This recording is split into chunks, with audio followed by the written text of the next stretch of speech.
Þá komið að Trump-tímanum sem við höldum hérna alltaf á miðvikudögum. Hingað komið góðir gestir. Það Þórarinn Hjartarson hlaðvarpari. Já, stuðningsfulltrúi, boxþjálfari, Sólveig Anna Jónsdóttir, formaður Eflingar. Einu sinni varstu skáld, eða ekki? Skáld? Nei. Þetta hug. Helga Þórey Önnudóttir Jónsdóttir, kennari. Og ábyggilega skáld. Nei, bloggari eins og þú. Bloggari, já. Þið hafið áhuga á Bandaríkjunum, hafið búið þar svona lengri og skemmri tíma. Ég veit ekki hvað þetta byrja á hérna meðan Trump. Það hérna frétt í íslensku miðlu núna haft eftir sendiherranum sem hann valdi, sem heitir Billy Long. Var þingmaður og var eitthvað hneykslið ekki, rækti svona hálfpartinn í burtu. Svo ég núna? Já, hann að koma hingað. Og hann, Politico var með fréttum það að hann hefði verið að gantast með það að yrði Ísland 52. fylkið, að hann ríkisstjóri. Skrýðið. Þetta er stemming. Já, í herbúðum Trump. Þetta svona stemmingi sem í bakarbyggjunum þar. Þetta er nú bara gamla frétti fyrir okkur sem hafa lesið atómstöðina. Já, við sem lög orðið það. Já, það reyndar tengið svolítið hérna Grænlandi og fleira að ég held að séu flestir að endurmeta svolítið hvað felst í varnarsamningnum, eða ekki? Jú, algjörlega. Eða flestir að sætta sig við það eða Já, átta sig á því? Ég var að hlusta núna áðan á hérna það sem hann var að ávarpa Sameinuðu þjóðirnar fyrir örfáa mánuðum og sko bara hvað hefur gerst mikið á þessum örfáa mánuðum. Þannig að þegar hann var pirraður af því að virkaði ekki teleprompterinn og stíin nákvæmlega og þá var hann einhvern veginn að gantast og var að tala rosalega mikið það hvað það væri frábært, hvað hann væri búinn að gera mikið fyrir Bandaríkjamenn og hvað margir væru að fjárfesta, tala 18 trilljónir dollara fjárfesting og Biden hafi bara verið með rétt tæpa 1 trilljón dollara. Hann var að tala í gær, hann komið með tölun upp í 36.000 milljarða dollara. Og hann í rauninni var alveg að halda svolítið þétt á spilunum hvað varðar þessa svona makarhefingu og fór náttúrulega fram undir þeim formerkjum að hann væri ekkert mikið að fara að skipta sér af alþjóðamálum, heldur meira bara einbeita sér að því sem að væri að gera í innanlandsmálum og berjast fyrir hagsmunum Bandaríkjamanna. En svo verður bara einhver svakaleg vending og frá þessum tíma fyrir aðeins örfáa mánuðum þá hefur alveg ótrúlega margt breyst. Og hvað breytist? Ég veit það ekki. Eldur Ólafsson reyndar sagði núna á sínum tíma held í 2021 þegar hann að fjalla í silfurinu hvers konar miðpunktur Grænland væri og hvað þið mikilvægt alþjóðlega og myndist reyndar á það að Trump hefði minnst á sínu kjörtímabili fyrra á Grænland og hafi einmitt verið með þessu svona vísbendingur það að hann hefði allavega einhvers konar áhuga og svo var þetta einhvern veginn svona þegar hann byrjaði að tala Grænland að þá svona var fólk verið að hlæja en fólk allavega hætt að hlæja núna. Já, sammála. Ég held að þegar að þetta byrjaði svona aftur af því það var einhver umræði þetta á fyrra kjörtímabilinu og svo þetta byrjaði núna aftur fyrir einhverjum mörgum mánuðum síðan þá voru held ég fólk bara svona eitthvað að hrista hausinn og hann nú svona hinsegin en svo kemur í ljós að það full alvara að baki. En þetta ekki hluti að einhverju strategíu sem að Bandaríkin hafa? Þetta ekki bara dellu hugmynd í Trump? Þetta náttúrulega þetta bara að hann með heilan her sem styður þetta. Já, að núna sagt á að tryggja allt sem að hann telur annars vegar bakgarð Bandaríkjana og svo þetta landsvæði og hann ætla bara greinilega að gera það sem að þarf til þess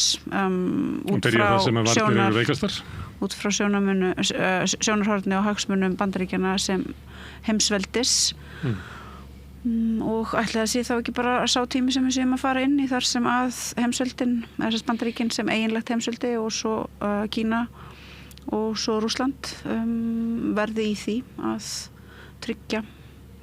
tryggja sína hagsmuni í sínu nær og auðvitað líka einhvers konar fjær. Það hefur gert að hinga til Bandaríkin?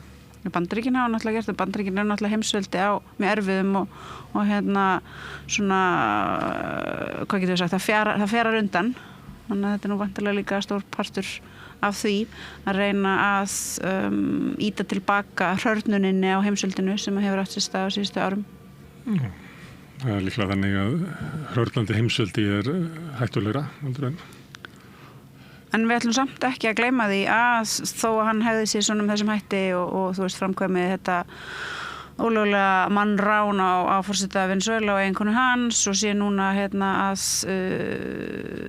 eiga í viðræðum sem að enginn veit hver fer við Dani og Grænlendingu það að taka Grænland, þá náttúrulega er hann samt á þessum tímapunkti með miklu fámennari drápslista heldur en til dæmis George W. Bush sem að framkvæmdi 2 innrásir. Hvernig breytir það að það sé eitthvað sem er verri? Hvernig breytir það? Já, það bara kannski breytir í sjálfu sér engu. Ég breyti engu með því að vita hvað gerðist í fortíðinni. Ég breyti allra síst fortíðinni, en það er kannski mikilvægt fyrir okkur. Það er mikilvægt fyrir okkur ef við ætlum að skilja Bandaríkin og sérstaklega fyrir okkur sem að álitum okkur sjálf einhvers konar andheimsvalda sinna að vita hvað heimsvaldið er, hvað það hefur gert, hvað það er fært og reyna svona að analysera atburðina. En ég breyti ekki fortíðinni. En er ekki svolítið fölsk huggun að telja að hann sé þó skárri en eitthvað sem að var áður? Ég var bara að segja að hann væri ekki búin að drepa jafn marga akkurat núna. En ég er alveg til að gefa hann smá tækifæri og kannski verður hann búin að drepa miklu fleiri bara eftir smá stund. Ég veit það ekki. Hver veit? Já, ég meina það er búið að vera að sýna okkur og ég meina ekki bara með Venezuela, náttúrulega líka búið að vera að sýna okkur á Gaza hvernig bara hvað þau eru fær að gera og þú veist, hvernig stefnan er. Hann setti sprengjur inn í Íran og Nígeríu og... Já, akkurat. Og er að hóta Íran aftur. Já, og þetta er svona náttúrulega kannski flókin staði með Íran að því að við þurfum náttúrulega að aðgreina fólki frá stjórnvöldum og allt það, en og svo er líka, ég var að lesa aðeins í kringum það er náttúrulega líka, svo munur á fólkinu þar og díasporinu sem er náttúrulega út allan heim og þú veist, þessi samfélög þar sem að fólk hrekst úr landi og verður svona stór hópur af flóttafólki, þetta er ekki eitthvað einsleitt og það er svolítið svona, og eins með Venezuela og þú veist, mér finnst mjög erfitt að taka afstöðu til lokalpolítíkur í Venezuela, ég er ekki það og ég bara hef ekki forsendur endilega til þess að meta það. Saman með Grænland, með það stundur skrítið í fréttum að það sé eins og einhver ætla að finna út hvað 56.000 grænlendingu finnst. Það er ekki þannig, Það eru aðbíla slatta grænlendingu sem að vilja bara tilheyra Bandaríkjunum og aðrir sjálfstæði og þriðji hópurinn vill vera í tengslum við Danmörku og fjórði hópurinn ætla bara að sjá til. Þetta er bara alls konar og þú veist, bara, já, þannig að það er svolítið svona, já, en ég meina, þessi útþensla í suður og norðaustur eins og til Venezuela eða Suður-Ameríku sem hefur náttúrulega alltaf verið að díla við þetta og ég umgengst, þegar ég bjó í Bandaríkjunum umgengst ég mjög mikið af fólki frá Karibahafinu og þau töluðu mjög mikið bara hvað það er erfitt að þetta voru fólk sem flutti til Bandaríkjunum sem krakkar og hvað er erfitt að alast upp í smáríki bara þannig rétt undir Bandaríkjunum og hvað einhvern veginn nærveran er yfirgengileg og ég meina það yrði þannig fyrir okkur ef að Grænland tekið inn í Bandaríkin en þetta líkist bara líka innrásin í Pólland þetta við erum alveg búin að sjá þetta allt áður við erum búin að sjá hvernig lönd eru bara tekin og innlimið og við sjáum þetta á Gaza, við erum með beina útsendingu frá Gaza hverjum einasta degi ef við viljum fylgjast með því og þannig að við vitum alveg hvernig þessi hlutir þróast en það er kannski svona verið að sýna Evrópu að þið geti gert þetta snyrtilega. Við skulum gefa ykkur sens á því að gera þetta snyrtilega. Ég sá smá senu úr munið til leikritinu Producers sem er reyndar búin til mynd úr og það er inn í því leikrit sem heitir It's Springtime for Hitler in Germany. Einmitt mjög fyndið. Hvað heitir hann Mel Brooks. Já, leikur Hitler. Og syngur mér langar bara í pínlítið bita af Póllandi og pínlítið bita af þessu. Og mér fannst þetta bara hljóma eins og Trump, við erum pínlítið bita Gaza og pínlítið bita Grænlandi og mér vantar pínlítið olíuna frá Venezuela og ég held að ég bara aldrei séð neitt sem að rýma því að fjölg við þetta ágæta leikrit. Nei, ég held nefnilega kannski að svona... Já, hvernig, ég ætlaði nefnilega að spyrja það, hvernig passar þetta við maka? Því þú varst eiginlega að segja að svona hafi verið okkur makalínu, ég veit ekki hvaða lína það er. Það var allt í einu fer hann út af makalínunni. En hvernig vill maka fá Grænland og olíuna frá Venezuela? Það var nefnilega punkturinn minn, að ég veit ekki alveg ég er ekki makamaður, en ef maður horfir þetta einmitt með þeim gleraugum þá tel ég það nokkuð víst að þetta er ekki það sem makahreyfing sá endilega fyrir sér en hann náttúrulega hefur svolítið bara barið republikanaflokkinn til hlýðinni með makarhreyfingunni og það alveg spurning hvað gerist náttúrulega í næstu kosningum þegar það voru kosið til þings þar sem að hann gæti í rauninni tapa svolítið sínu vægi eftir að hafa náð miklu tangarhaldi bæði á Repúblikanaflokknum og öðru í stjórnkerfi Bandaríkjanna og hvernig það mun svo spilast. Þannig ef að Repúblikanar skíttapa kosningunum. Já, en ég veit ekki sko hvort að endilega lýðræðishugtakið eins og þú varst að benda réttilega á sko þegar við erum að spyrja grænlendinga og eitthvað annað, ég veit ekki hvort að lýðræðishugtakið sé endilega neitt svakalega gott í þessu samhengi sko. Ég held að við séum miklu frekar að tala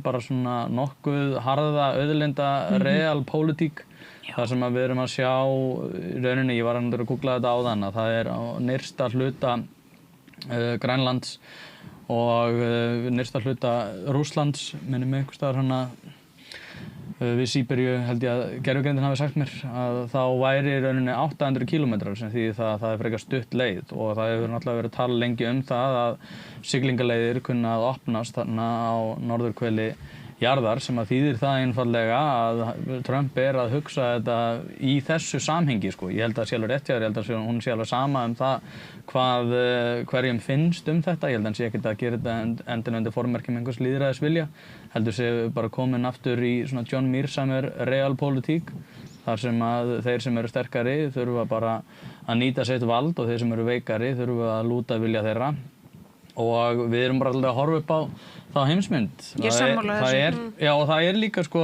Bara við getum þetta og það ætlum við að gera. Já, og náttúrulega í þannig nyrsta hluta Grænlands, sko, ég var eitthvað að reyna að skoða hvar svona námur og hvar þessar auðlindir hefðu fundist og eftir því sem að mér skilst, ég veit ekki hvort það hafi verið námur endilega, en það allavega einhver af þessum svona fágætismálmum sem að hafa fundist þarna á norðrinu og ég held að Trump sé að hugsa þetta bara nákvæmlega undir þeim formerkjum. Það er þannig að þessi Angel Mine sem að er núna að mér skilst eldur alltaf komið virkni eða einhver annar og hún er þannig á sem sagt austurströndinni sem norðarlega en svo er það þannig alveg nyrst á Grænlandi sem að ég veit ekki hversu mikil byggð en þar eru þessir fágætismálmar eftir því sem að ég kemst næst. En hann ná sér í svona lager af þessu sem hann ætlar að nota eftir 20, 30, 40, 50 ár. Eitthvað svoleiðis. Ég held að við séum í alvöru að tala einmitt þetta ekki í samhengi við hver lýðræðislegi vilji Grænlendinga í dag, heldur hvar svona fágætismálmar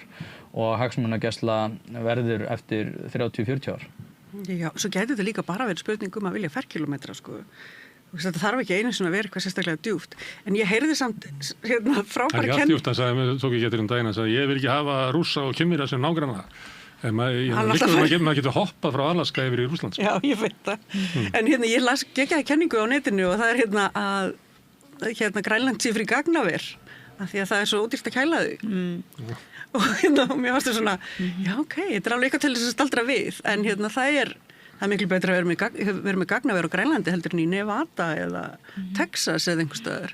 Mikið pláss og kalt. Fullt af plássi og kuldi, þannig að það er eitthvað, en ég meina, aðalega, ég held að kannski skiptir minna máli til hvers hann vil taka það, skiptir mestu máli að hann vill gera það og að alþjóðalög séu ekki neins virði lengur. En hann er einhvern veginn háður að hafa einhvern stuðning frá sínu fólki heima við?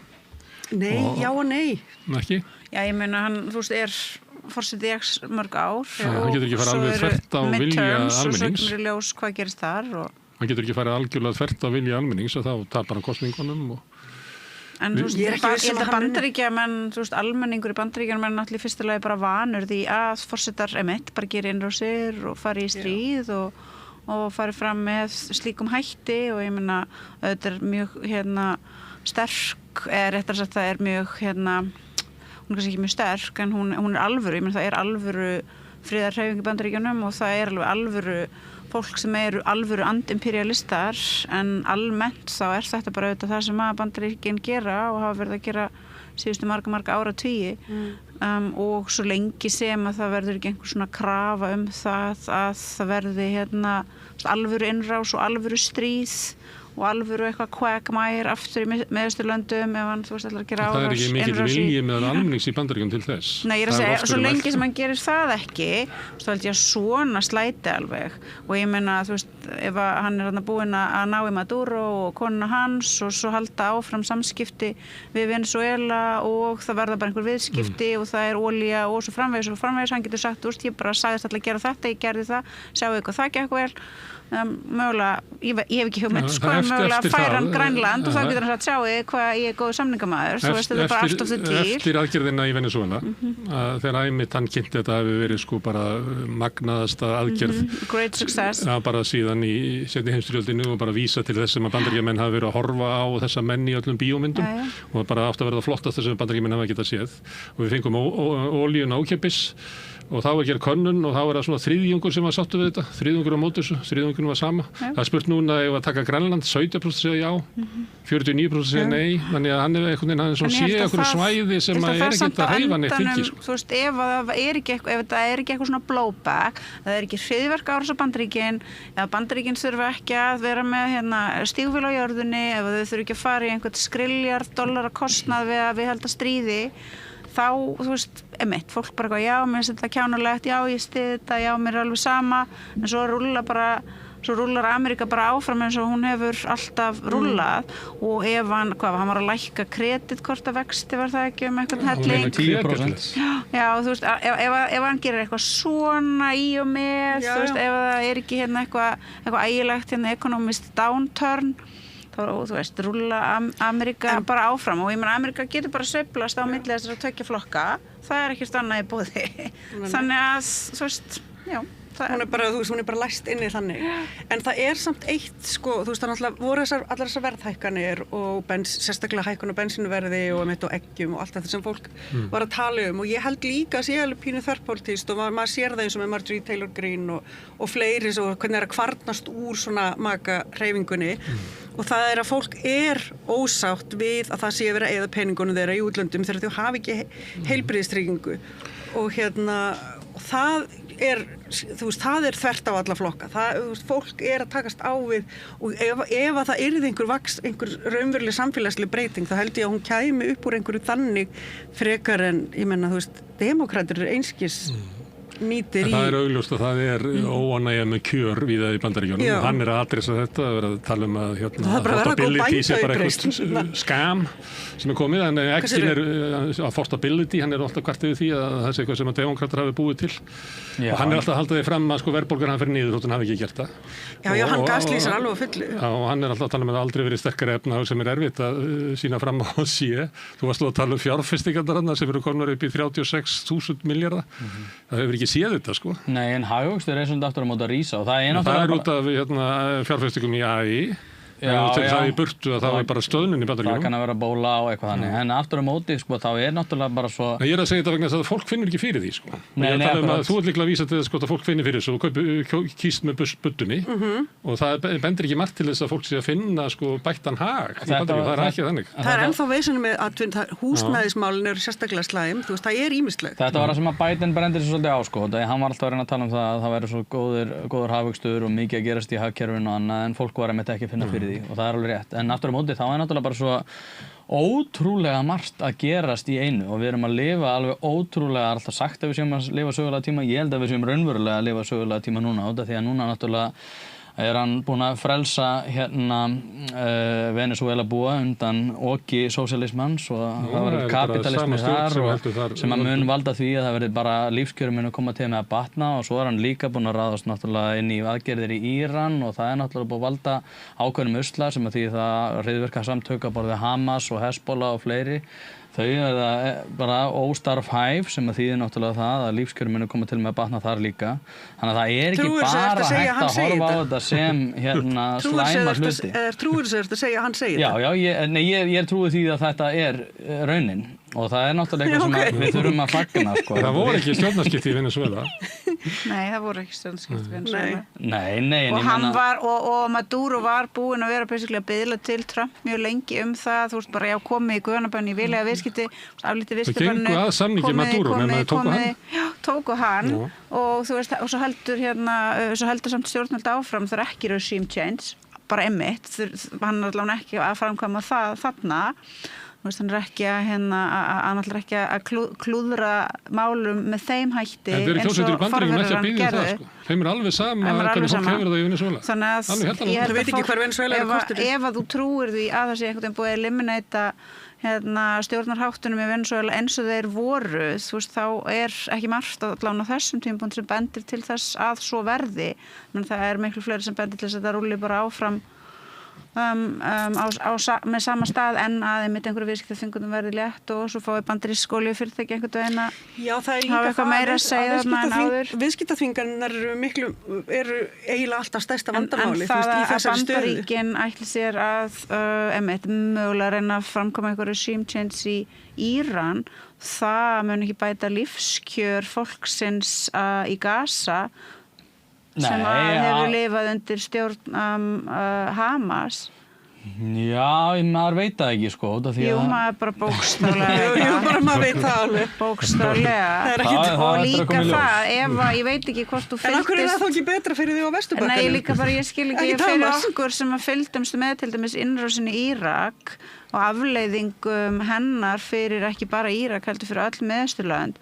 Við getum valla verið svo skinn í skroppinu að við séum að láta okkur dreyma það að Bandaríkin framkvæmi aðra svona stjórnarbreytingu. Lífskjarabata fyrir alla. Það getur bara ekki verið. Og ég segi bara að við frekar ef að við viljum standa með mótmælendum þarna og höfum áhyggjur af stjórnarháttum og svo framvegis, þá eigum við frekar að vona að stjórnvöldin í Teheran geti komið til móts við eitthvað kröfum mótmælenda og það geti orðið einhver svoleiðis framþróun. Engin manneska sem hefur fylgst með innrásum Bandaríkjanna frá síðustu aldamótum getur í alvöru trúa því að eitthvað betra muni fylgja fyrir fólki sem býr í löndunum sem fyrir þeim verður. Sko, ég hef kennt arabísku mælandi fólki hérna íslensku og bara að tala við fólk frá Írak og bara þú veist þessi við elskum ekkert Saddam en það var samt miklu verra að fá innrásina. Það var miklu verra og afskipti Bandaríkjanna sem eru núna með herstöðar út allt, þetta er miklu verra. Og sko innrásin í Írak meira en allt annað hefur destabilisað Miðausturlönd, þú veist, og eiginlega bara fokkað öllu upp endanlega fyrir þeim. Nei, og ég líka er alls ekki að, ég myndi aldrei tala fyrir því að Bandaríkjamenn ætti að ráðast inn í Íran, sko. Ég held að það sé miklu betra en þetta Pahlavi komið þarna aftur og náttúrulega fólk rísi upp gegn þessari viðbjóðslegu klerkastjórn sem hefur haft höggva haldir. Eða bara þeir finna einhverja aðra stjórn sem hendar þeim, skilurðu? Já, þar sem að konur þurfa meðal annars ekki að búa undirroki raunverulegs feðraveldis sem er ekki til ég er bara að segja að það er sem átt af því að fólk er ofta að tala um eitthvað feðraveldi sem er náttúrulega ekki til hér á Íslandi en er alltaf að tala um eitthvað feðraveldi sem er rosalega slæma hlut. Það eru til náttúrulega ólíkir menningar heimar og það fólk sem að tala kannski um feðraveldi á Íslandi er að tala um einhverja svona þú veist vestræna útgáfu af ég veit ekki einhverju, skilur ég og þú erum actually alveg sammála þarna við teljum ekki að sé mikil feðraveldiskona á Íslandi en það eru ólíkir menningar heimar sem við erum að tala og þessar fregnir til dæmis sem er verið að flytja í vestrænum fjölmiðlum það, þú veist, það sé verið að refsa konum grimmulega ef það neita að vera með með slæðu þú veist, þá til dæmis í Teheran er ekki vandamál að ganga ekki, ég er að segja það þannig að þú veist, það er verið að koma til móts við fólk inn í til dæmis þessu landi að það er ekki lengur vandamál fyrir konur í þeirri borg ég þú veist, ég hef komið til dæmis ég hef náttúrulega ekki komið hana, ég hef komið á Vesturbakkann í Palestínu og ég var í Ramallah og Nablus og það var mjög áhugavert að sjá einmitt fjölbreytnina í klæðaburði og útliti vegna þess að þú sást konur sem voru mjög huldar ganga hlið við hlið með konum sem voru alveg vestrænar til fara og ég fór á veitingastað á Ramallah og þar voru allar konur vestrænar til fara þannig að svo hugmynd sem að þú veist, vissir hópar á Vesturlöndum hafa einhvern veginn reynt að halda að okkur að öll lönd þar sem að fólk iðkar íslam séu bara nákvæmlega eins og Afganistan og Talibanar það er náttúrulega ekki rétt Nei. Svo er annars ég glemt að nefna er að hann og líka sko klerkastjórnir eru víða ég meina þótt að ekki klerkar sem ráða Bandaríkjunum þá eru einhver svona sturluð megakirkju útgáfa af kristni sem að ræður öllum sko það er moralisera þú veist með þú veist, þeirra hugmyndafræði af vopni, þannig að, þú veist, þótt að eitt heiti að nafninu til klerkastjórn, þá sé ekki eitthvað rosalega mun á því hvernig til dæmis Bandaríkjastjórn og hvernig Bandaríkin stýra hvernig konur eiga að vera. Hefur beitu eins og Charlie Kirk og fleiri. Þetta bara konur vera heima, þú veist, þetta bara önnur hlið á sama tegund. Það nú eru fjallan það að alla konur sem að tengjast Trump-stjórninni eru farin að líta alveg eins út. Það er enda rétt, sko. Það eru ljósharðar og svona í svörtu konu. En ég alveg saman að þessu að ég held að til þess að skilja Bandaríkin eigum við að skilja hvíta evangelíska kirkju sem hefur mikil áhrif. Kannski ekki alveg svona á yfirborðinu held ég að þessi sótt þarna til dæmis sannfæringin að þau geta til dæmis tekið Grænland, hvað þau geta gengið langt, að þetta sé einhver svona rúslita orusta sem eru sífellt í. Sækja það ekki endilega inn í kirkjurnar, sækja það bara inn í Pentagon. Hvernig þau fara gegn háskólanum og það nota rétt, þú veist, í kirkjunum þetta allt réttlætt. Þetta mjög Herðu, en það sem er kannski fólki í Bandaríkjunum kannski saman Grænland og Venezuela, en nú er mótmæli út af, ef ekki að segja morðinu á Renegút. Það eru mótmæli í Minnesota og víðar í Bandaríkjunum, að menn vilja losna við vopnaðar sveitir útlendinga eftirlitsins. Ég var að horfa okkur síðan á í gær og þar var sýnt klippa þar sem að þeir elta þessast kona veit ekki hvort þetta var í Minneapolis eða einhverju útkverfi þar sem hún kemur, hún argaðar maðurinn vantilega að taka þetta upp og hún öskra á æsfulltrúana og svo því hún með unga barn og þau höfðu pantað bara svona heimsending á mat þá æs að elta gelluna sem að koma með matinn sem að fríkar út flýrin í húsið til þeirra til að fela sig og þessi sérstætt kona sem var að panta matinn með unga barn í fanginu öskrandi, þú veist, drullið ykkur í burtu hætti, ég var bara að panta mat, þú veist, get off my property, hún er Bandaríkjamaður, þú veist, þetta er algjörlega sturlað ástand, sturlað ástand. Og þetta er eitt af milljón dæmum, það er bara endalaust. Þú veist, ég meina, Minnesota er auðvitað bara skrítið fylki eins og öll fylki í Bandaríkjunum, en það er samt þú veist, fólk er svona mikið kannski bara að gera sína hluti, þú veist, þetta er ekki Minneapolis er væntanlega kannski öðruvísi og er kannski meira bara eins og bandaríska borgir, er það ekki? Já, ég bara, þú veist, Minneapolis og St. Paul, það eru þessar borgir sem liggja þarna saman og ég bara, það er svo skrítið að hugsa til þess að það sé bara einhver risastór hópur af einhverjum utanaðkomandi vopnuðum mönnum sem að fari skjóti fólk sem að býr þarna, matarsendla inn í hús hjá fólki, sýni almennt bara rosalega ofbeldisfulla og ógnandi hegðun og að fólki sem að býr þarna í þessu fylki vill bara alls ekki hafa það þarna og þetta er að valda mikill upplausn. Ég sá líka út í Moxina í gær þá tala við mann af einhverjum latínó uppruna, hann er bandarískur ríkisborgar Kani, hann er mitt lendir í þessu og þeir ráðast að honum offorsi, krefjanum að sína einhverja pappir svo stendur hann eftir og bara, ég skil ekki hvað gerðist, ég er nú bara I'm an American, sko. En þetta er ekki hægt eitt af kosningalóðurinn hans var að henda út innflytjendum út úr Bandaríkjunum. En hann fer þarna inn út af sómölunum því það verður þetta hneyksli og þú veist, það er einhver partur af sómölsku. Hún finnst það bara að virka. Já, og þá heldur hann, en þú veist það sem ég ætlaði kannski líka að segja, þú veist, já, ok, ég meina það er eftirspurn eftir þessu mögulega í einhverjum fylkjum, einhver staðar, en þarna er engin eftirspurn eftir þessu. Sko málið er að því að ef við horfum á þetta sem raunveruleika sjónvarpsfólk, þá setur þetta á svið ekki fyrir fólki sem býr í Minnesota. Þú veit að ég seti þetta á svið fyrir fólki sem er í rauðu fylkjónum og eitthvað fleira og kaus Trump til þess að hreinsa þetta út. Þetta er ekki, hann er ekki að fara að skilja einhverjum árangri, þetta skilja ekki einhverjum árangri þar sem hann kemur.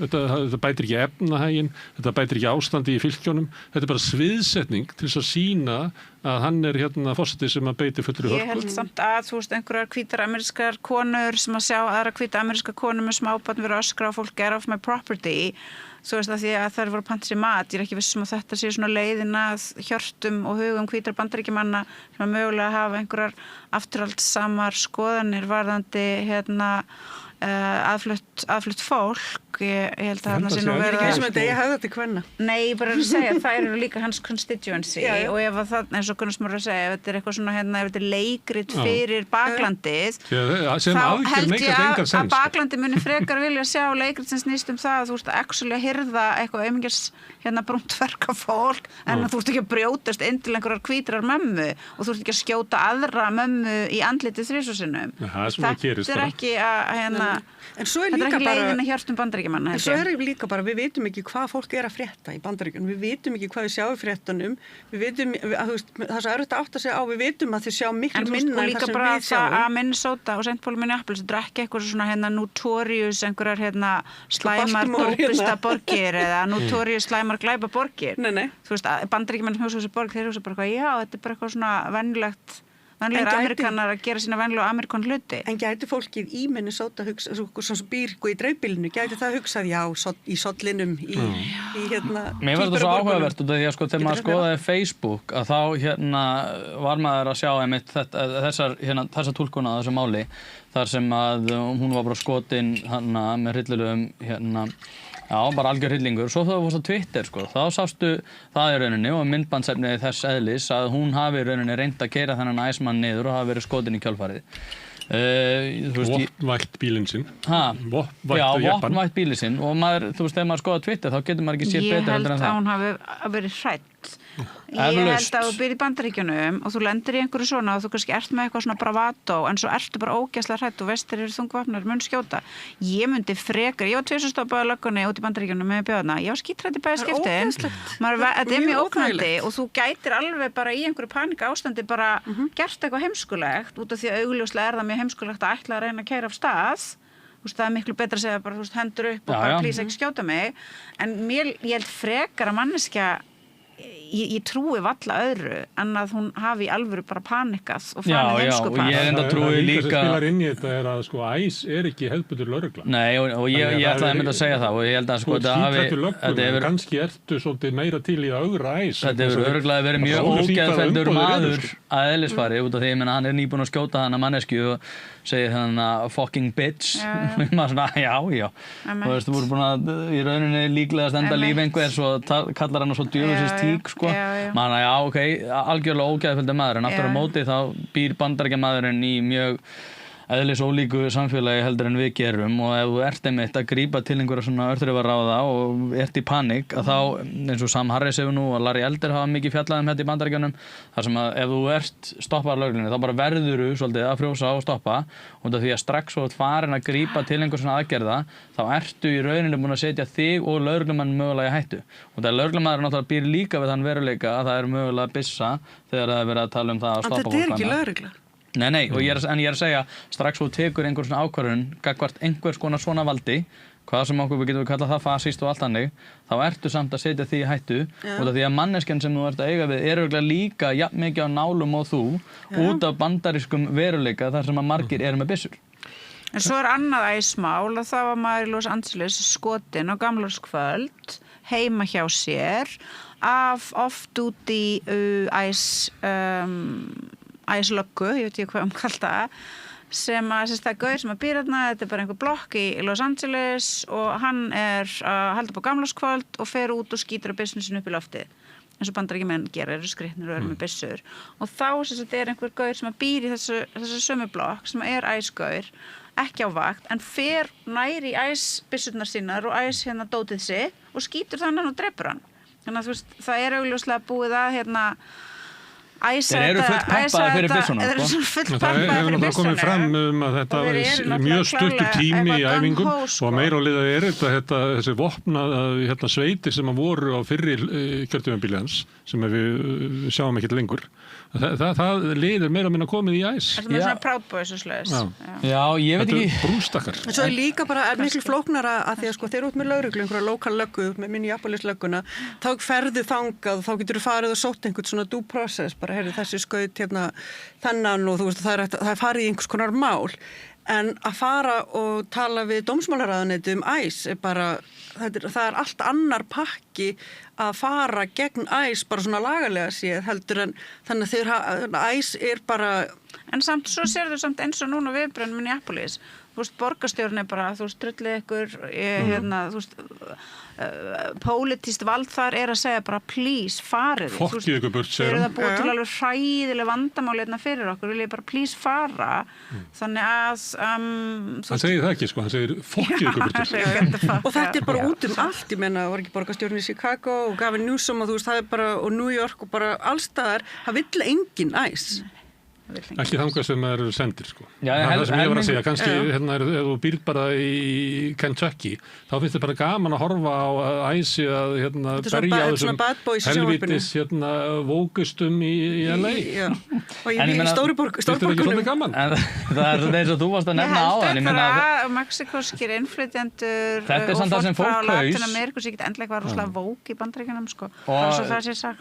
Þeir get alveg þurft að búa við einhvern þann veruleika, þetta er sem fólk kaus og náttúrulega vókið skapaði Trump og ástæðan fyrir því að Trump við völd út af því að vinstrið misti algjörlega hausinn út af því að þetta í rauninni við að sjá svolítið sömu öfgarnar nema hinum einn. Hvaða vinstri? Kenningum að frjálslynda fólki í Berlín hefur búið til nasisma. Nei, en þú veist hvaða vinstri í Bandaríkjunum sem misti hausinn? Hvaða vinstri? Bara demókratar? En það er ekki vinstri flokkur. Það er stór partur af demókrataflokknum sem mjög vinstri sinna. Fóru yfir þetta. Kapitalismin ráði þar. Ég myndi segja að Trump hafi fokkað upp demókrataflokknum vegna þess að þau reyndu svo mikið að fara til hægri og vera í þeirri pólitík að það fólki hugnaðist ekki. Ég er ósammála þessu. En mér langar að því þú sagðir að þetta væri eins og að kenna einhverjum Weimar gleiðrum í Berlín það að Hitler hafi verið kosinn að sko í Berlín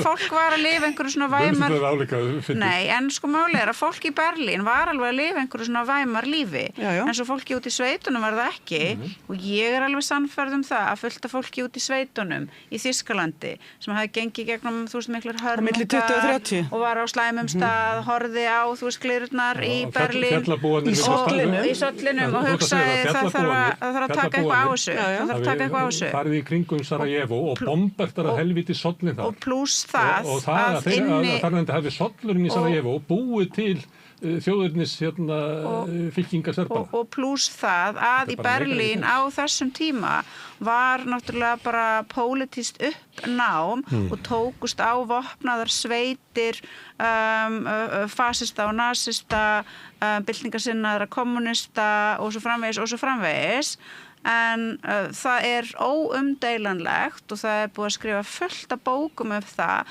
að mestmegnis mjög vinstrisinnuðu jafnvel marxísku brúnu og svörtu fræðafólki í Bandaríkjunum það hvernig identity-pólitíkin og ultravókið gerðu það að verkum að fólk sem hafði áður kosið demokrata sneri baki við flokknum og fór að kjósa með öðrum hætti.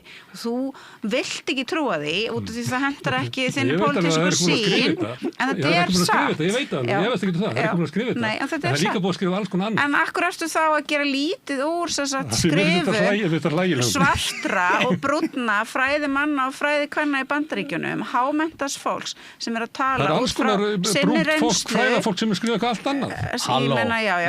Þetta er sakað með rasisma. Nei, ég bara að segja, hvernig getur þú látið eins og þetta... Ég hef aldrei verið að heift annað eins vókart að sakað með rasisma. Ég bara að segja mér svo skrítið að þú og þau sem að neita bara að sjá þetta vilja ekki fara í það minnsta og fletta í gegnum eina... Já, en það er mjög gott þegar raunveruleikinn bendir manni á svona að það sé kannski viss þróun í gangi að maður hugsi ekki, ég bara er ósammála því sem er að gerast í þessum raunveruleika, heldur hugsi getur verið að það sé einhver þróun í gangi, getur verið að mjög klárt og flinkt fólk sem er ekki búið að rannsaka þetta og skoða þetta hafi einhvern sannleika fram að færa. Má ég skjóta inn þetta því að núna... Við erum bara hlustar á þú. Hvað segir þú Helga? Hvað segir þú Helga? Heldur að vókið hafi búið til Trump?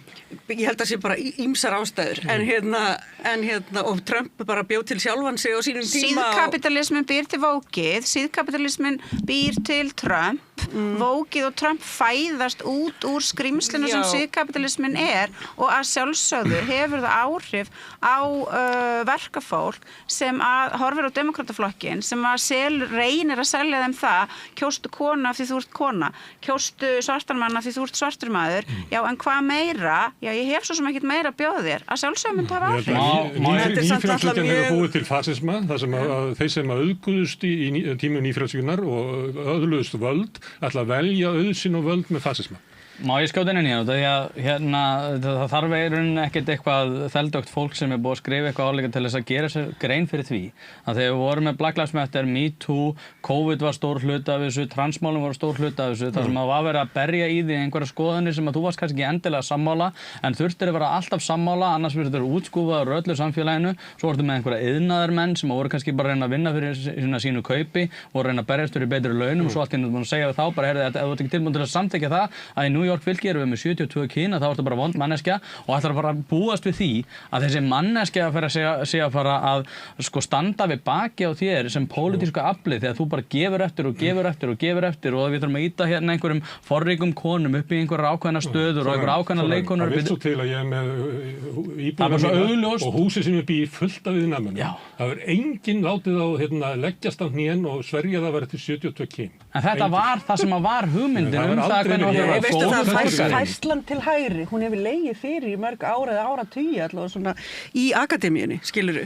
Þannig og þú veist akademíun sem verður hægrisinari? Nei, bara þú veist þetta hefur verið svona akademíun náttúrulega bara verið meira delusional. Já, en sko þú veist þessi umræða og þú veist þessi fræðilega umræða þú veist hver stefnum við nú og hvernig hugmyndafræðin að vera og þú veist þessi færsla langt til hægri, hún hefur legið fyrir mjög lengi og þú veist þessar vísbendingar aukinn fasisma í samfélaginu og það sem svo endar í einhverju eins og Trump, það hefur legið fyrir lengi. Það er að tala það að við búum einhverju fasísku samfélagi sem alltaf að berja niður konur og konur og ákveðna hópa og eitthvað þannig. Þetta var bara aldrei eitthvað sem var að fara að virka. Við vorum að tala mjög fasískar aðgerðir hjá ICE. Þetta skapaði Trump, það er bara einfaldlega þannig. En sko við vorum að tala ICE sem fasískt fyrirbæri. Nákvæmlega. Bara verða okkur á góðu, þetta er það sem Vókið gerði okkur. Bara við fengum bara eitthvað brjálæði. Já. Ég geti leiða þig, en þú veist þetta er bara svo hæpið. Fólk sem bjóði einhver svona flyover states. Það er sama hvert vandamáli það er Vókið að kenna. Það var orðið fyndið að hlæja hvíti kallinn, ætlar að fara að segja þetta og hvíti kallinn þetta, hvíti kallinn hitt. Svo ég myndi miklu frekar þú veist tala sko hvernig þú veist, hefur verið talað niðrandi fólk í flyover states og bara til dæmis með að kalla það flyover states. Nákvæmlega. Þú veist, þú veist, að vera woke eða ekki, mér er alveg sama. Við erum alltaf á einhverjum stað í upplýsingunni. Ég var að klára að hlusta á mjög litla og stutta en mjög áhugaverða bók eftir bandarískan heimspekiprófessor svartan mann sem er af nígerískum uppruna og hún heitir Elite Capture og hann svona endar hana svolítið á því og þetta er mjög vinstrisinnaður og þetta er mikil líka upprifun á svona baráttu kúaðra hópa til að komast undan nýlendustefnunni og bara góð, fróðleg, velskrifuð og stutt líka fyrir þá sem að nenna ekki að kynna sér eitthvað þessa hluti. Þú veist, þú ert bara þú þarft ekki að taka mikinn tíma til að komast í gegnum þetta. En það sem hann er að segja vandinn við identity-pólitíkina er ekki hún sjálf, heldur hvernig henni var beitt og að það varð elite capture á hugmyndafræðinni. Þannig að hún var tekin yfir til þess að berja niður einmitt hópa, til þess að reyna að fá fólk til þess að hlýða og til þess að grafa undan möguleikum fólks til þess að geta staðið saman og barist. Upplifðu ekki að Trump sé að gera þetta sama, að hann sé að berja niður hópa. Og þessi gaur segir, Olufemi Taiwo, við þykir leitt í mann því mér ekki alveg hvað hann heitir. Hann segir, þú veist, í stað þess að þetta snúist það að það sé alltaf nákvæmlega rétt mannað öll herbergi miða við demografíuna, heldur snýst þetta það að við ætlum að byggja ný herbergi, við ætlum að byggja nýja stefnu, við ætlum ekki að vera obsessed af því að, þú veist, einn kall, ein kona, ein hvít, ein svört, ein samkynhneigð, ein gagnkynhneigð, ein trans komist þarna inn og taki yfir og fari að stjórna, að við viljum ekkert fá þessi herbergi sem eru þarna, við viljum byggja nýtt hús og ný herbergi og til þess að geta gert það, þá augljóslega þurfum við að hætta þessari svona niðurflokkun vegna þess að við eigum ekki séns nema við reynum að, og mér finnst þetta svo ógeðslega gott sem að sagði, við ætlum að byggja brýr, ekki veggi og vókið í þeirri, þó ég sé ekki sammála þessari alhæfingu að síðkapitalismin, hrörnandi heimsveldi, etc. sé allt vókinu að kenna og þú veist, en vandinn við vók og identity politíkina hefur verið þetta að við ætlum ekki að byggja brýr, við ætlum að byggja veggi. Ég vil byggja brýr á milli fólks, þess vegna segi ég vil ekki vókið út af því að ég ætla ekki að vera að berja fólki og arganda á það séu rasistar eða séu ásaka aðrum að vera rasistar. Það mér finnst það bara ekki góð uppbygglega hegðun. Það ætla ég að hlusta á fólk og segja, ok, hvað eigum við sameiginlegt að við viljum ná alvöru árangri og við viljum gera heiminn betri, við viljum ná efnahagslegum árangri. Ég hef ekkert að gera við fleiri veggi í líf mitt, aftur á móti hef ég mjög mikið að gera við fleiri brýr í líf mitt. En Trump það eru þið sem að setja og bara ertu að kalla mig rasist, það eru þið sem að byggja þessa veggi. Þú ert að flagga því að maðurinn væri svartur eins og ég bara segja, ég held kannski að það myndi virka á því að þú myndi að vilja hlusta frekar á hann. Þú vilt ekki hlusta á mig, ég er bara hvít kona. Ég var bara bendur að það er full vók. Það var það sem ég er að segja. Já, maður reynir að finna leið að hjörtum fólk. Maður reynir að finna leið að hjörtum fólk. Ég held kannski af því að þú náttúrulega ekki að hlusta á mig að ef ég myndi segja brún kona, svartum maður, brún kona, svart kona skrifa segja, þá myndi þú segja, ok. Þetta virkaði á mig. Það er alls konar brúnt fólk skrifar alls konar og hvít fólk skrifar alls konar, lesbíu skrifar alls konar og þannig hefur alltaf verið. Þetta er bara einhver svona nýhilisk afstæðishyggja. Nei. Jú, víst, jú. Bara allir segja alls konar alltaf. Ég bara hlusta á það sem maðurinn segir. Hver? Það sem að þú ert að vitna til, ekki það sem hvort hann hafi verið fyrrverandi vinstri maður eða svartur. Ég minnst það bara ekki skipta neina máli. Ertu litblindur? Ertu svona aðlistu það? Þárt ekki ég sé ekki að það skipta máli í þessum rökum sem er hér. En nú vókið ekki við völd í Bandaríkjunum, heldur makarhefingin og Trump sem að er aldeilis að flokka fólk og berja niður fólk, skjóta fólk ég vil, henda fólk í landi, fangilsa fólk, banna kennslu í háskólum, stjórnar því hver eru fréttastjórar og CBS og lætur reka fólk. Þetta var jákvæð þróun? Nei, þetta er mest ágætis punktur, sérstaklega hvað varðar tjáningarfrelsi og annað. Út af því að maður náttúrulega hefur gert sér grein fyrir það og kannski síauknum mæli. Það hefur kannski orðið miklu svona hraðari skipti í þessu. Það hefur náttúrulega aldrei neinn verið spenntur fyrir tjáningarfrelsi almennt. Út af því að strax svo einhver fær völdin að það voruð rosalega spenntur fyrir því að taka tjáningarfrelsi. Og það var einmitt svona það fyrsta sem að... Varstu hissa? Nei, ég var ekki hissa út af því að þetta er búið að vera svo rosalega. Það er eins og að fólk sé út af því að náttúrulega stjórnlindir orðið bara svo mikið og fólk er orðið svo spennt fyrir því að sanka að sér völdum til þessum þetta kveða hinn í kútin sko. Þannig að nei, ég get alveg tekið undir það sérstaklega hvað var að tjáningarfrelsi að þetta er ekki góð þróun og ég meina mér náttúrulega þykir afal vænt Bandaríkin bara sérstaklega hvað var þar sögun og annað þó svo að það séu náttúrulega miklir hnökrar í þeirri sögu eins og hjá öllum öðrum en ég get tekið undir þetta að þetta er ekki heillumæðileg þróun svona hvað fólk er orðið rosalega spennt fyrir stjórnvaldi og líka út af vorum að tala um makarhefingun áðan hversu mikið eru tilbúin til þess að sveiflast einmitt með þessu, hversu fólk er tilbúið orðildis bara svona spennt fyrir stjórnlindi einmitt gagnvart öðrum hópum sem er einhverju svona hugmyndafræðilegar andstæðingar sko. Það er náttúrulega höfuð einkenni Trump-tímans og það er náttúrulega smitast mjög víða. En það var eins og í Bandaríkjunum í stjórnartíð George W. Bush þegar fyrst það náttúrulega gerði árásina á tvíburaturnina og seinna árásina í Afganistan og Írak. Það var rosalega mikið verið að neyða fólk til þess að hafa réttu skoðanirnar og það var rosalega mikil pressa í gegnum fjölmiðla að þú veist það væri bara Team America eða þú væri bara landráðamaður og svikari. Guðminn góður, það var líka ekki í boði fyrir fólk þá að vera eitthvað mikið að vera dissident. Og þetta var líka bara að pussa svo mikið í gegnum menninguna, þú veist, ég náttúrulega er bókmyndafræðingur og kvikmyndafræðingur og skoða mjög mikið kvikmyndir og þú veist að frá þessum tíma og bara einhvern veginn algjör normaliseringu á innrásinni í Írak og svona þú veist bara og bara allri heimsvaldastefnunni sko að því að svo sjáum við til dæmis í sko kvikmyndum frá 8. áratugnum þar þú veist það gagnrýn umræða í kringum Víetnam og þú veist við erum ekkert alltaf sammála eða eitthvað svona en það allavega umræða og alls konar punktar á meðan síðan svona seinna og kannski þú veist eftir að Reagan tekur við og árin sem koma eftir það þá hefur þetta bara verið ein lína og ég myndi alltaf segja að Trump hafi, þú veist, hans sköpun hafi átt sér stað þegar Reagan kosin fyrst inn, en það hann með sama slógan, ég meina hann var með Make America Great, Great Again, nei, Let's Make America Great Again var hann með, þannig að þú veist, Trump algjörlega keyra, sko, ekki bara nostalgíu, heldur bara á endurtekningu á því sem Reagan var að gera og Reagan rosa vinsæll stjórnmálamaður, en ég ólst upp við að hann var í blóðhundur, var hann kallaður heimi á mér. En heimskur og vondur hann kallaður heimi á mér. Já, algjörlega. En svo líka annað og sérstaklega eftir Reagan og þú veist, og það líka partur af því að Trump kjörinn og það að mín kenning svo, og það ekki svona kenning, mér finnst það bara að vera staðreynd að í bandarískum kosningum vinnur alltaf mesti kúrekinn og mesti töffarinn og í eina skipti sem það var ekki var þegar Biden vann og hann vann bara út af því að Trump var svo hræðilegur að það fokkaðist upp.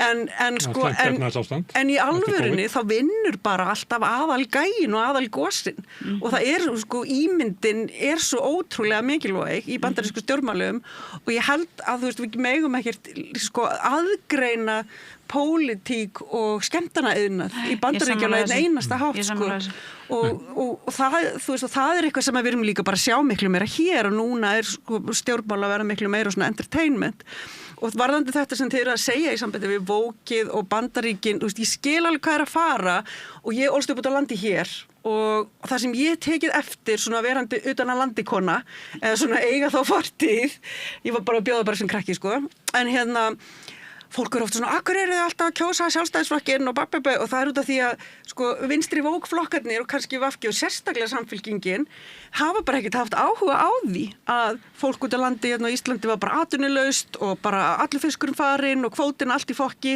og þeim var bara ekki sýnd neina athygli og það skiptir máli og ég held að það gildi alveg demókrata líka kannski að þeir hafa bara ekki og líka svona ákveði virðingarleysi sem gagnvart þessum svona almúga, þú veist, ómenntuð fólki, verkótýpum, bændum. Það var eiginlega metið sem svona næstu í kosningastrategía demókrata að fólkinu í borgunum myndi fjölga og þar myndi þeirra fylgi aukast. Akkurat. Og þess vegna þyrftu ekki að setja sig inn í stöðu þeirra sem í dreifðari byggðum. Já, en þetta bara eitthvað sem er líka hér og þetta víða. Ég bjó í Ástralíu og þar er líka þessi togstreita í gangi, þessi sveitborg og sko mentað versus ómentað og allt þetta. En þú veist, ég skil hvað meinar með Vók, þú veist, ég myndi aldrei skilgreina það beint þannig, ég myndi segja, þú veist, þið borgarlega vinstri eða eitthvað svona, því þú veist, og það fer áslega í taugarnar á mér líka þessi sko ég skil þess að gagnrýna að því að það ofsalega hroki og við einhvern veginn ætlum ekki að hafa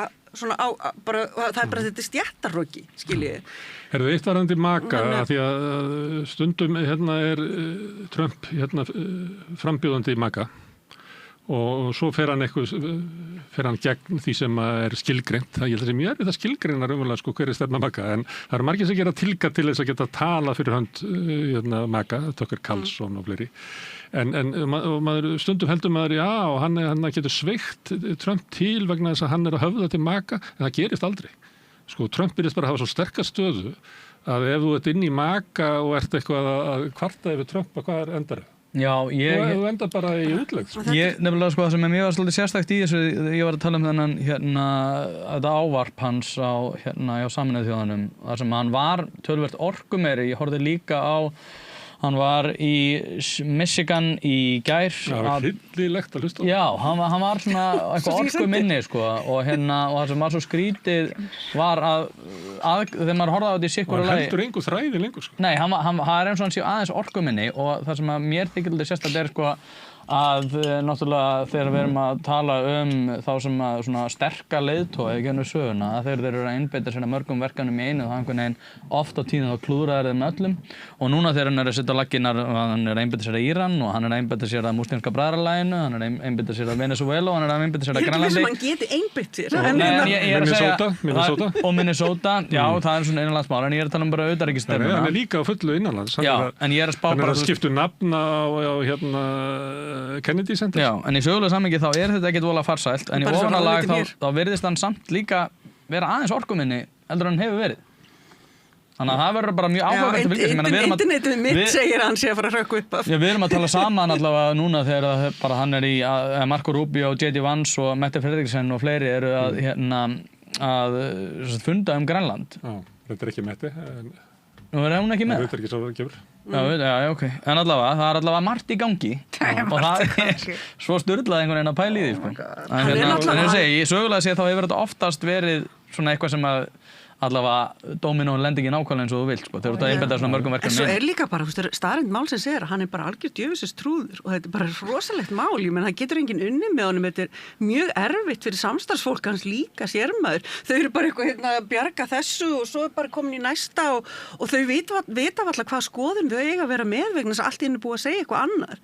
Og ég man að við heldum þetta væri slæmt þegar Bush yngri var að því okkur fannst hann vittlaus og hann var eitthvað svona kjánalegur og eitthvað en hann var bara eins og Einstein í samanburði og bara ótrúlega svona agaður og Eru þið að hlusta á þessa monológan sem er svona klukkutími? Nei, guð, þetta er brjálæði. Ég hef stundum hlustað, sko, Ég er að gefast upp, sko, ég hef náði Já, ertu að gefast upp? Fyrir síðustu viku, þá einhvern veginn hugsaði ég þetta er eins og að lesa, sko, bara 4 Reykjavíkurbréf í einu, sko. Þetta er of mikið, sko.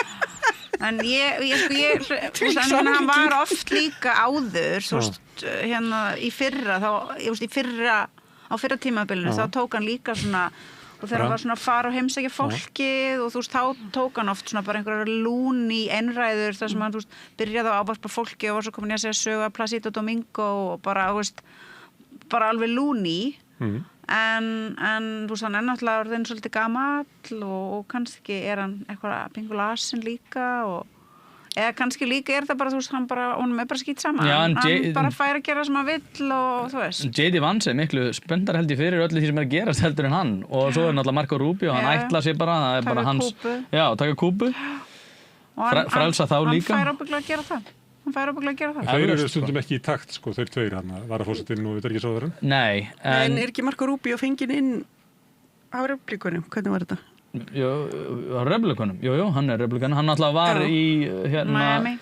Já, var í Miami og hann ætlaði að verða forseti sjálfur. Já, akkurat. Hann virðist vera skárari.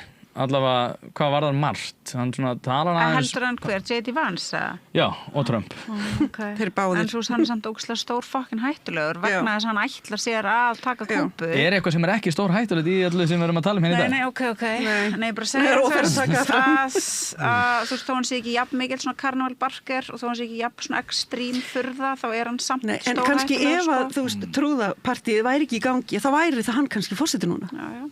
Ef við hefðum ennþá verið á öguðu línunni sem að var... En ég verð með þess að sko, makarhefingin virðist ekki vera neitt. Hún er bara Trump. Kannski er það bara mat alla sem eru þarna, sko, Trump skilar okkur svo miklu að við getum aldrei sko, fórnað honum. Það eftir að koma í ljós í midterms, eins og Sólveig var að segja. Sko. Það er alveg, maður veit ekki alveg hvað þetta stendur. Sko. En þú getur ekki, ef þú ert makarhefingin, þá getur ekki veikt Trump. Því að Trump er lykillinn að öllu sem að þú getur mögulega fengið. Ég er ekki sammála því. Já, sjálfsögur ekki þeir veikta. Ég er bara að leggja upp að eins og sé þannig. Af því ég hef verið hérna og eiginlega andmæla því þegar fólk er alltaf að tala um Trump eins og hann sé hálf klikkar og eitthvað svona. En svona undanfarnar vikur þegar maður er að horfa á hann, þá er ég bara farin að halda það er eiginlega höfuðmálið, sko. Þegar hann kemur og er að tilkynna þetta mannrán hann í Maduro og að hann sem búin að taka alla óljuna og fer svo endalaus skrið borgi Bandaríkjanna og maður hugsaði bara, heyrðu, maðurinn, þetta er bara maður sem að upplifir einhvern veginn, hann er bara í stríði við allan heiminn og þetta er bara loose cannon sem maður. Já, en svo er annað í þessu og það er Epstein-skjölin. Sem er bara risamál. Það er að segja þessu til þess að þau séu ekki á dagskrá. Þau eru ekki á dagskrá meðan þetta er á dagskrá og núna eru Clinton og Hillary, var ég að lesa í morgun, þau eru að kalla eftir að Epstein-skjölin séu birt í heild sinni. Voru þið ekki að neita að bera vitni? Jú, en Það er mjög merkilegt. Já, bara eins og Trump neitaði að bera vitni. Og Bill Clinton var náttúrulega þannig, ég held að það sé nú alveg bara skjálfast. Þau eru bara gömur og meta sem svo að hvort þeir eru að fara í neitt framboð, af hverju óskopunum ættu þau að láta draga sig í gegnum þessa hakkavél. Þetta segðu bara eitthvað, nei, ég sko ekki að mæta. Þau guð, ég bara, fuck that, skilur. En þau eru að kalla eftir, þau eru alltaf, og þú veist, og sem með svona veikum mætti kannski beina, af því að náttúrulega vill hann ekki fá allt sviðsljósið, hann Bill, en Epstein-skjölin skipta máli, ég er búin að lesa fullt af þessu, þetta er ógeðslega stöf og það er í raun bara algjör skandall að hann sitji sem forseti út af því sem kemur fram. Þannig að það er eitt. Hvað kemur fram? Trump? Já. Ég hef ekki fylgst með Epstein-skjölunum. Er það ekki? Nei, ég bara... Ég hef eitthvað aðeins skoðað þetta. Hann sé ógeðslegur barnaníðingur. Já. Að Trump? Já. Nema því finnst 12 og 14 ára ekki vera barn. Jú, það Já, ég er að sjálfsögðu. Erum við sammála það? 12 og 14 eru sammála með eitthvað. Það er bara, þetta er ógeðslegt. Ég mæli með að kíkja á það. Nei, ég ætla ekki að kíkja það. Það er mjög gaman alltaf í Trump-tímanum því að samtalið fer alveg út og söður. Eins og hann. Það er stundum sagt við menn ekki reyna að tala vit inn í vitleysu, það bara gengur ekki. Þannig að oft verður þetta þannig á. Það er gaman. Já, mestulega. Gaman að fá okkur. Þórarinn, Sólveig og Helga Þóri. Takk hella. Það er eitthvað allt annað hérna á dagskrá eftir auglýsingar. Við erum alltaf að reyna að skilja hennan heim sem er flókinn og erfiður og breytist alltaf. Næsti kafli eftir augnablik. Við lifum á tímum þegar þörfin fyrir opna og gagnrýna umræðu er brýnni en nokkru sinni fyrr. Ég heiti Ólína Kjerúl Þorvarðardóttir og ég styð og vel samstöðina, sjálfstæðan og óháðan fjölmiðil.